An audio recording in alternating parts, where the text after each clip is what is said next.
Umunsi ciza igicamunsi cy'umugisha nshuti bakunzi bakundwa umuryango mugari Duniani Kote TV mu bice bigiye bitandukanye mugiye muhiremo nongeye kubasuza kandi nongeye kwifuriza kugumya kugubwa neza kuri uyu munsi wa tariki 7 z'ukwezi kwa 10 mu mwaka wa 2025. Twihuse cyane rero niba wamaze kuzamura subscribe yawe, niba ari ubwa mbere tubanye, niba atari ubwa mbere kora ku gipfunsi kira mu kirere, like, share, comment, hasigaye dukomeze kugenda tubana gatanu ku kandi ku makuru n'ibiganiro bikomeza kugenda abitambuka hano. Twihuse cyane rero amakuru yacu y'uyu munsi aribanda mu gihugu cya Repubulika Iharanira Demokarasi ya Kongo. Haravugwayo iki? Turaza guhera kuri amwe makuru yamaze kugenda atugeraho ni mu gihe mu misozi ya Fizi akona gace kabarizwa mu ntara Kivu Amajyepfo muri territoire ya Fizi hafi ya Uvira, bivugwa yuko ma 23 hamaze gufatirwa abasirikare bayo bamaze gufatwa n'igisirikare cya Wazalendo ndetse n'abafatanya bikorwa b'iki gisirikare. Ibi turagenda tubigarukaho, muraza kunyemera kandi tunyarukire ahazwi nko muri Uvira. Magingo ya ma 23 iratangaza ko yamaze kwivugana ngo abasirikare b'igisirikare cya FDNB Wazalendo FARDC mu gace Kanzibira. Ibi nabyo rero turagenda tubiva imuzi ntimuzingo, muraza kunyemera atunyarukire muri territoire ya Warungu aho n'agace k'intara ya Kivu Amajyepfo aho FARDC Wazalendo ndetse na FDNB bakomeje kwigamba ko bakomeje kwirukankana cyangwa ngo guhitana abasirikare batari bake b'igisirikare cy'inyeshyamba zama 23 muri iyi territoire ya Warungu mu ntara ya Kivu y'Amajyepfo. Turaza kunyarukira mu gace ka Karehe nyuma y'imirwano ikomeye cyane yahuje abarwanyi b'ama 23 ndetse n'ihuriro Wazalendo n'abafatanya bikorwa bayo FARDC FDNB, nuko kuri umunsi wa tariki 7 z'ukwezi kwa 10 mu mwaka wa 2025 Wazalendo yongeye gutangaza ko yamaze kwirukana byimazeyo abarwanyi b'ama 23 mu bice ku munsi w'ejo bari bamaze kugenda bigarura muri aka gace ka Karehe gahereye mu ntara ya Kivu y'Amajyepfo. Turaza kunyarukira mu mujyi wa Goma. Ni mu gihe amakuru aturuka mu mujyi wa Goma avuga neza ko ngo uyu mujyi wa Goma amaze gusatirwa mu buryo bukomeye cyane n'igisirikare cya Wazalendo ndetse n'igisirikare cya FARDC cya Repubulika Iharanira Demokarasi ya Kongo. Ni mu gihe Kinshasa ubu itegeko ngo ryamaze gutangwa mu kurimbura ibirindiro byose ma 23 yagiye yigarurira, harimo ibigo bya gisirikare nk'ikigo cya Rumangabo, ikigo nka Cyanzu, Kinyoni ndetse n'ibigo bya gisirikare bigiye bitandukanye ma 23 yifashisha mu gutoza abasirikare. Iri tegeko naryo rero ndaje tugende turigaruka. Irumbashi haravugwa amakuru akomeye cyane mu gihe indege zo mu bwoko bwa drone CH4 ndetse n'indege zo mu bwoko bwa Kamikaze zamaze kwinjira ku kibuga cya Rubumbashi. Izi ndege zikaba zigiye kwifashishwa mu gitero gikomeye cyane zigiye kugaba mu birindiro M23 yagiye yigarura, harimo n'ibibuga bishinzwe gukorerwamo imyitozo n'izi nyeshyamba z'ama 23. Ibi byose tujye kugenda tubiva imuzi ni muzingo. Ni mu gihe kandi ma 23 yigamba kuba yamaze kwigarura agace gaherereye muri territoire ya Masisi mu ntara ya Kivu Amajyaruguru. Aka gace rero ma 23 ikaba yamaze kukigamba yuko yamaze kwirukanamo ingabo za FARDC ndetse Wazalendo ndetse n'abafatanya bikorwa bayo. Ma 23 iratangaza neza ko ngo yamaze kwirukana byimazeyo ingabo za guverinoma ya RDC ndetse na Wazalendo muri aka gace gaherereye muri territoire ya Masisi. Aka gace turagenda turebera hamwe akariko. Ni mu gihe kandi muri territoire ya Rucuro aho ni mu ntara ya Kivu Amajyaruguru Wazalendo ndetse FARDC birigamba kuba byamariye ku rucuncu ndetse kuba byamaze kurasa mu buryo bukomeye cyane igisirikare cy'inyeshyamba z'ama 23 zikoresheje, aho Wazalendo na FARDC bakoresheje ngo indege z'ubwoko bwa drone CH4 mu kurasa mu buryo bukomeye cyane izi nyeshyamba z'ama 23 ndetse ni igitero gikomeye cyane cyaguyemo abatari bacya. Ni mu gihe kandi ma 23 bivugwa yuko abandi bagera kuri 33 bafashwe matekwa baje bakurikira abagera kuri 19 bafashwe matekwa ku itariki 5 z'ukwezi kwa 10 mu mwaka wa 2025. Ibi byose tuba tujye kugenda tubiva imuzi n'imuzingo nyamuna kugira ngo murusheho kugenda musobanukirwa akantu ku kandi kubiba bikomeje kugenda bitangazwa mu bice bigiye bitandukanye. Twihuse cyane rero, niba wamaze kuzamura subscribe yawe, niba wamaze gusharinga commentinga, reka twihute cyane muri aya makuru. Amakuru yacu turahera mu ntara ya Kivu Amajyepfo ahazwi nka Fizi, teritwari ya Fizi mu ntara ya Kivu Amajyepfo.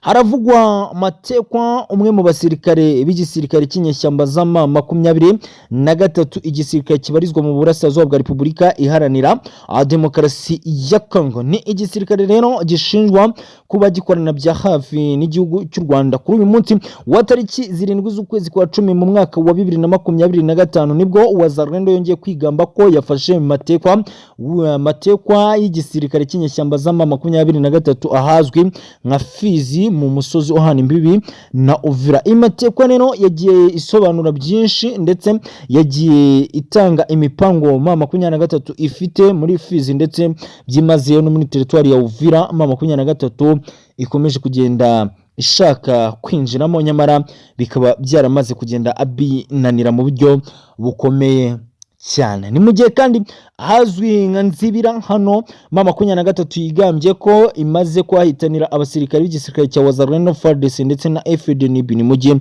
mu rukerera rwa tariki 6 M23 ubwayo yitangarije ko yahitanye abasirikare 7 b'igisirikare cya Wazalendo FARDC ndetse na FDNB igisirikare cy'abashinganahe cy'u Burundi. Ni mu gihe kandi 23 yongeye kwigamba ko yongeye guhitana abasirikare b'igisirikare cya FARDC ndetse n'abafatanyabikorwa bacyo muri aka gace ka Nzibira mu ntara ya Kivu y'Amajyepfo. Twihuse cyane rero, amakuru yacu turayakomereza muri teritwari ya Karehe aho ni mu ntara ya Kivu y'Amajyepfo. Nk'uko amakuru yatugezeho ku munsi w'ejo wa tariki 6 z'ukwezi kwa 10 mu mwaka wa 2025 nibwo amakuru yagiye ahagaragara ko M23 yongeye gutana mu mitwe n'igisirikare cya Wazalendo ndetse n'abafatanyabikorwa bacyo. Bigenda bigaragaza ko M23 hari uduce yari yamaze kugenda yigarura muri aka gace ka Kare. Gusa amwe mu makuru yamaze kugenda atugeraho yagiye atangwa na Wazalendo ndetse n'abafatanyabikorwa abayo baratangaza ko M23 yamaze kwirukanwa mu bice yari yarigaruriye ku munsi w'ejo wa tariki 6 z'ukwezi kwa 10. Baye ngokore amakuru akomeje kugenda atugera. Ikindi kiri kuvugwa rero muri teritwari ya Masisi haravugwa imirwano ikomeye cyane mu gace kitwa Murema ndetse n'agace kitwa Luke. Utu duce rero nk'uko amakuru aturukayo abitangaza, utu duce twari turi mu biganza by'ingabo za FARDC ndetse na Wazalendo. Amakuru aturukayo nk'uko abitangaza biravugwa yuko M23 utu duce yamaze kutwinjiramo ndetse yamaze kudushyiramo operation yazo ndetse na coalition ubu iri kubarizwamo akaba ari coalition y'igisirikare cya M23. Aya namwe makuru rero ari gutangazwa muri iyi teritwari ya Masisi iherereye mu ntara ya Kivu y'Amajyaruguru. Gaye ngokore M23 kano gace yamaze ngo kukinjiramo rwose, yamaze kukigarurira utuduca agace ka Luke ndetse n'agace kitwa Amurema. Ubwo abahazi nyamuna mutubwire neza niba utuduce yamaze kutwigarurira M23. Ibindi rero biri kuvugwa, haravugwa itegeko ryamaze gushyirwaho na leta ya Kinshasa yuko ibigo bya gisirikare harimo ikigo cya Rumangabo, ikigo cya Cyanzu n'ibindi bigo bigiye bitandukanye M23 yifashisha mu gutoza abasirikare, ngo ibi bigo rero nuko bigomba kurimburwa. Ni itegeko ryamaze kuva i Kinshasa ati ibi bigo bigomba kurimburwa hatitawe ku bihombo bya leta. Amaye nka data, icyemezo kirakomeye cyane nyamuna. Ni icyemezo nyuma yuko rero harebwe neza hagasangwa ibi bigo biri mu bituma inyeshyamba zigumya gukwirakwira ndetse no kwiyongera mu burasirazuba bwa Repubulika Iharanira Demokarasi ya Kongo. Leta ya Kinshasa yahisemo gufata icyemezo cyo kurimbura ibi bigo ikoresheje indege zo mu bwoko bwa drone CH4 ndetse n'indege zo mu bwoko bwa kamikazu. Izi ndege zikaba zamaze kugera ahitwa Ikisangani ndetse n'ahitwa Irubumbashi, zikaba zigiye kwifashishwa ngo mu kurimbura ibi bigo bya gisirikare bihereye mu ntara Kivu y'Amajyaruguru ndetse n'intara ya Kivu y'Amajyepfo. Gahengo ko rero nyamuna murumva yuko ari ibintu bikomeye cyane, ni icyemezo twavuga ko ari icyemezo gikomeye cyane, gusa gifite igisubizo gikomeye cyane.